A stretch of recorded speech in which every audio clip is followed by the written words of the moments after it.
Saudara, perusahaan kelapa sawit PT Sosvindo melakukan pelatihan pembuatan jamu saintifik bagi para pengurus PKK Gampong Kubang Gajah, Kecamatan Kuala Pesisir, Kabupaten Nagan Raya. Program ini merupakan program CSR perusahaan untuk memberdayakan masyarakat di sekitar perusahaan. Nantinya diharapkan jamu saintifik dapat menjadi program UMKM di desa setempat.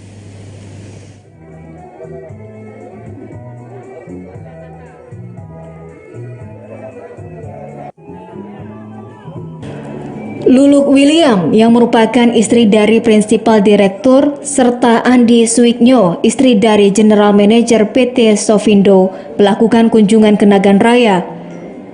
Dalam kunjungan ini, kedua istri pimpinan PT Sosvindo melakukan pelatihan pembuatan jamu ke PKK Gampong Kubang Gajah, Kecamatan Kuala Pesisir, Nagan Raya.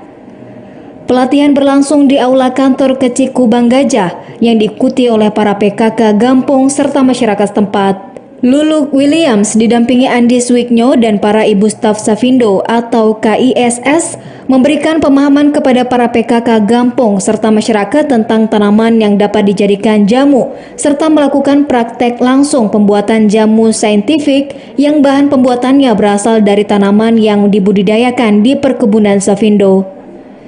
Menurut Luluk Williams, pelatihan ini dapat dirasakan manfaat jangka panjang, salah satunya dengan menjadikan jamu saintifik sebagai UMKM di desa.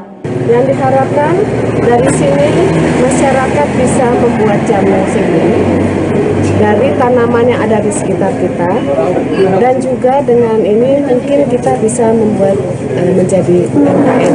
Masyarakat sangat alhamdulillah berterima kasih kepada Sosvindo karena dengan adanya pelatihan ataupun pemaparan masalah pembuatan jamu, jadi masyarakat lebih paham dengan jamu yang dibuat oleh PT Sosvindo.